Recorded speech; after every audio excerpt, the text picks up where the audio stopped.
tentang bagaimana pemasaran gitu ya di bidang fashion dan craft. Ini saya ambil contoh di sini adalah batik ya.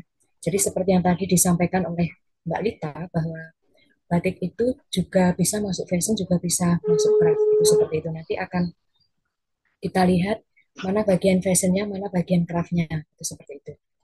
Nah, produk yang kita buat, apapun produk yang dibuat oleh Bapak Ibu sekalian, itu harus memiliki akarnya gitu ya, akarnya atau asal muasalnya.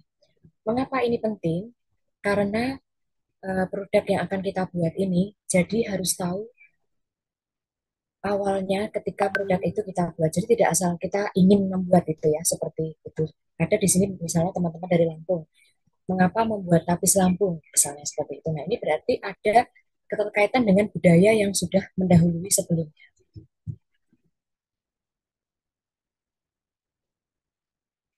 Batik sendiri kalau di sini saya merujuk dari SNI ya, kerajinan tangan dengan perintangan menggunakan malam ya, atau malam atau lilin batik. Di mana malamnya ini malam panas. Jadi kalau sekarang ada menggunakan yang malam tidak panas, itu prosesnya baru berupa sablon. Jadi belum bisa kita katakan sebagai batik itu seperti itu, karena ini sudah ada batasannya. Kemudian prosesnya ini dengan tulis, tulis itu menggunakan canting tulis, kemudian juga menggunakan canting cap itu seperti itu. Nah ini budaya batik itu berkembang itu ada dalam dua koridor masyarakat, secara agraris dan pesisir. Pesisir itu yang kita kenal sebagai batik yang ada di dekat pantai, pantai Pantura gitu ya, misalnya Pekalongan, kemudian Lasem, Tuban itu yang termasuk pesisir. Kemudian yang agraris itu misalnya wilayah Surakarta, Solo, wilayah Yogyakarta gitu ya. Kemudian yang sampai berkembang di Purwokerto itu termasuk dalam wilayah agraris. Mengapa batik itu perkembangannya bestari? Karena dipergunakan dari seseorang itu lahir sampai meninggal. Nah, terkenal juga dengan nama batik daur hidup. Saat ini batik itu sudah mengalami berbagai macam perkembangan ya. Nah, ini contohnya batik sebagai produk fashion.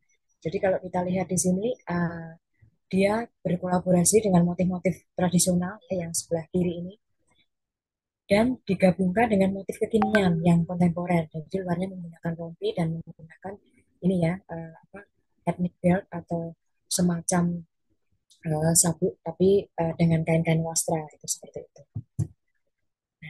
Agar lebih menarik lagi di sini, kebetulan di tempat kami ini ada inovasi menggunakan canting cap kertas ini di sini. Hasilnya ada sebelah kiri menjadi tote bag ya. Jadi kita nggak melulu dipergunakan sebagai pakaian, tetapi juga menarik juga kita pergunakan sebagai produk pendamping fashion itu seperti itu. Nah kemudian craftnya ini di sini canting capnya ini masuk craftnya atau kerajinan. Ini bekerja sama dengan pengrajin dari Sulawesi. Jadi mereka punya desainnya, kemudian kami buatkan di workshop kami menggunakan canting cap tembaga. Kalau yang standar memang menggunakan canting cap tembaga, tadi yang kertas itu untuk yang inovasi itu ya. Jadi ini ada maknanya, maknanya sebagai lambang kesuburan, lambang perempuan gitu ya seperti itu. Nah ini jadi produk fashion. Jadi di sketsa dulu, kemudian sketsa fashion ya, kemudian dijadikan yang sisi kanan itu untuk produk jadinya. Nah, ini juga bisa sebagai edukasi, nanti menjadi edukasi wisata budaya di mana orang muda tertarik membatik dan menulis aksara Jawa. Ini sekalian ya memperkenalkan batik dan aksara Jawa. Nah, ini juga bisa canting cap kertasnya. Kenapa membuat canting cap kertas? Karena di sini anak kecil bisa menggunakan dan aman dipergunakan. Seperti adik yang sebelah kiri ini usianya belum mencapai usia SD tetapi sudah bisa melakukan proses mengecap batik. Nah, yang di kanan ini dipergunakan oleh TK di salah satu TK di Australia, itu di situ canting cap kertasnya. Nah, ini produk lain, jadi tidak hanya berupa kain lembaran atau mungkin eh, apa baju ya, tetapi juga untuk ikat gitu ya, ikat-ikat khas Nusantara. Nah, di sini kami mencoba membuat, kami gabungkan dengan wastra yang lain dengan lurik. Nah, ini luriknya dari daerah Kulon Progo, Yogyakarta. Nah, ini prosesnya ya. Jadi dari proses CAD yang sebelah kiri itu, kemudian membuat eh, canting cap tembaga, lalu ke produk jadinya, dan ini yang sebelah kanan ini dipergunakan oleh salah satu mitra kami, Akademi Komunitas Seni Budaya Yogyakarta. Jadi ketika wisuda selalu menggunakan samir dari kami. Nah ini juga ini terkait dengan apa legalitas juga ya. Jadi motif batik kami sudah kami daftarkan, kemudian juga mendapat hak cipta untuk karya seni batik itu di situ. Jadi kalau Bapak Ibu sekalian ada produk craft ataupun produk fashion yang dimana itu suatu inovasi baru gitu atau suatu karya cipta baru bisa didaftarkan ya apa Kemenkumham gitu ya, melalui fasilitasi hak kekayaan intelektual.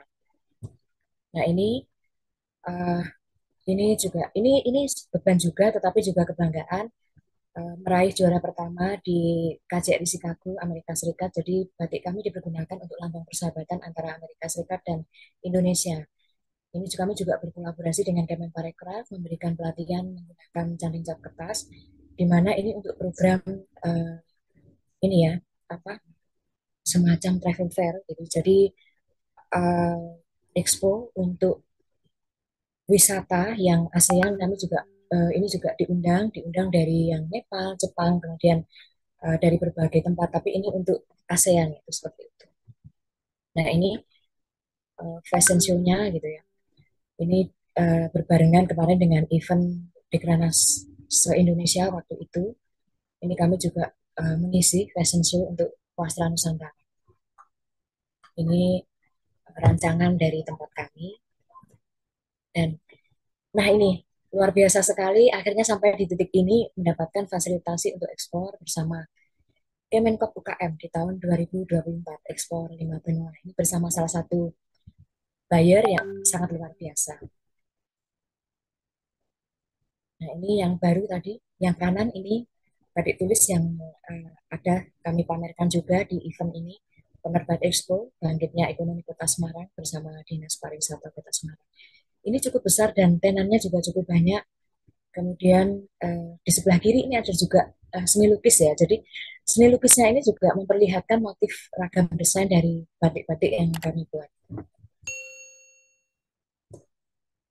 Nah ini, bagaimana caranya kita meningkatkan uh, produk kita gitu ya. Bukan hanya dari sisi banyaknya atau omsetnya, tetapi dari sisi kualitasnya juga.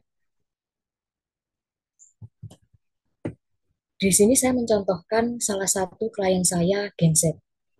Jadi ketika Bapak Ibu membuat produk, baik produk fashion ataupun craft, yang pertama kita adalah mengenali karakter dari pelanggan kita. Bisa dari demografi. Demografi itu misalnya dari usia, dia tinggal di mana, itu seperti itu.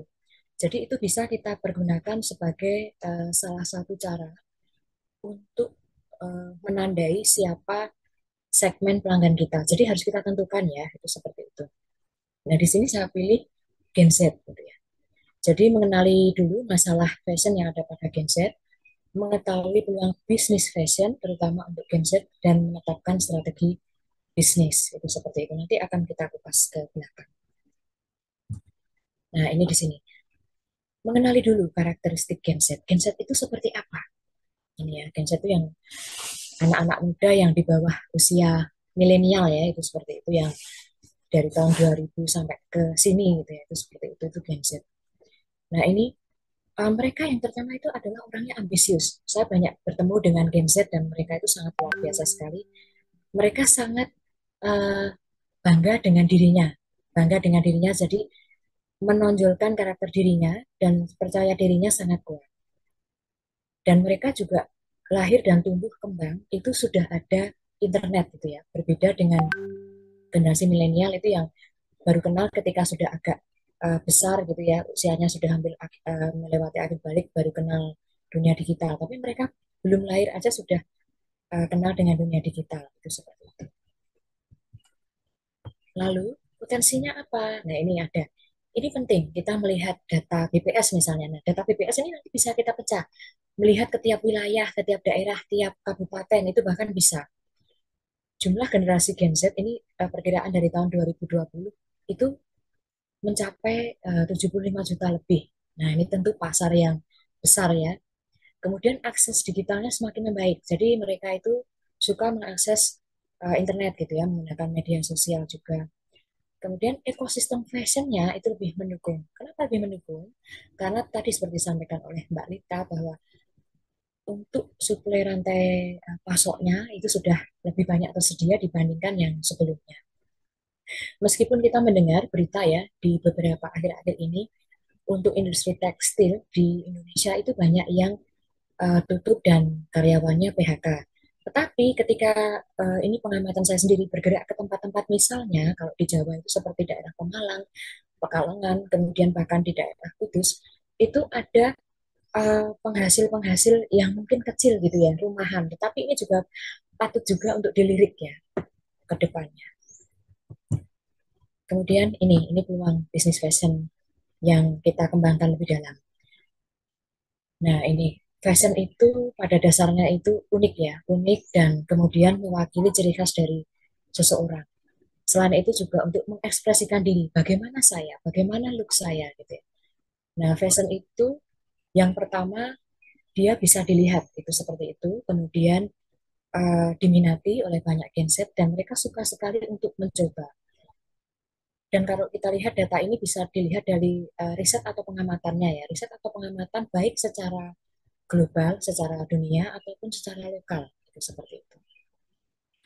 Nah, di sini yang saya contohkan di sini yang di tengah di sini dia punya uh, kalau anak sekarang bilang oh, OTD-nya apa? Ternyata outfit of the day. Jadi hari ini kita pakai apa ini yang baru hype, yang baru hit banget kita pakai apa? Karena mereka memang seperti itu banget. Jadi melihat influencer yang ada di media sosial ya, yang tolok ukurnya seperti itu.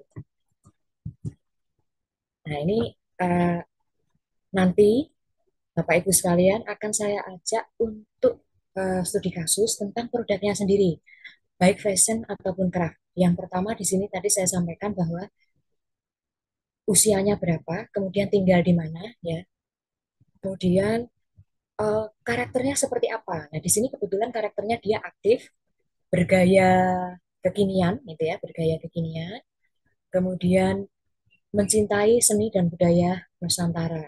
Nah, ini kebetulan kalau dari yang saya gambarkan ini dia seorang pria gitu ya, pria muda. Kemudian, nah ini V memerlukan fashion yang dapat menunjukkan karakter dirinya karena ini tadi ya, dia ambisius, percaya diri, jadi dirinya harus terlihat itu seperti itu. Nah, selama ini V masih menggunakan pakaian yang kurang nyaman untuk kegiatan outdoor. Gitu. Jadi untuk kegiatan untuk aktivitas di luar karena memang eh, Gen Z itu suka sekali aktivitas di luar. Kemudian juga ingin mengenakan fashion yang memperlihatkan dirinya dan nyaman untuk aktivitas. Jadi kata kuncinya di sini, nyaman memperlihatkan dirinya, ya itu di situ. Kemudian dia juga masih ingin memperlihatkan juga bahwa dia mencintai seni budaya Nusantara. Nah, ini yang harus kita kunci ya. Kalau kita sudah mendapatkan kuncian-kuncian seperti ini, maka kita akan beranjak ke tahap selanjutnya. Di tahap selanjutnya kita akan mulai membedah setiap hal yang ada dan dimiliki oleh karakter kita sesuaikan dengan produk kita. Nah, akhirnya di sini. Apa sih pakaian yang cocok untuk berkegiatan di luar? Kan karena kegiatannya itu semi formal ya atau lebih casual, jadi tidak memerlukan kemeja. Jadi di sini dipilihlah kaos gitu ya. Kaos. Kaosnya seperti apa? Nah, kita deskripsikan kaosnya. Kaosnya di sini memiliki bahan sebagian besar katun ya, katun yang sejuk gitu seperti itu. Kemudian harganya terjangkau karena anak muda ya. Koceknya agak terbatas nih kan gitu. Kemudian gayanya sporty. Gayanya sporty, kemudian juga eh, apa?